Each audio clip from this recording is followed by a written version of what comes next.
నీ భార్యని అడిగావు, నాతో మాట్లాడవా? నీ భర్తను అడిగావు, నాతో మాట్లాడు అని. నీ పిల్లల్ని అడుగుతున్నావు, నాతో మాట్లాడవా? నీ స్నేహితులు అడుగుతున్నావు, ఏంట్రా మాట్లాడవా అని.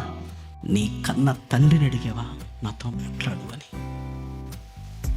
నాతో మాట్లాడగా, నాకు నీ రాత కావాలి, నీ రాత కావాలి. ఇదిగో మానవాళి తలరాతలను బోధను మార్చి తప్పుడులోనికి తీసుకుని వెళుతున్న ఈ దుష్టుడి తలంపులు తలకిందులు చేస్తూ నా గురించి నువ్వు రాసుకున్న రాత కావాలి నాయనా, రాత కావాలి. అదే నా తలంపుల్లో నుంచి నా పిల్లలకు వెళ్ళాలి, సమాజానికి వెళ్ళాలని ఏమైనా ఆలోచన కలుగుతుందా? చెప్పండి ప్రేమన దేవుని పిల్లలారా. యేసుక్రీస్తు అంటున్నాడు, ఇదిగో ఇలాంటి తరము గతింపదేమో, శాస్త్రంలో పరిశీలన చూసి ఇలాంటి తరము ఇక గతింపదేమో అంటే, ఇదిగో తరతరాలకు అబద్ధాన్ని చేశారు ప్రేమన దేవుని పిల్లలారా.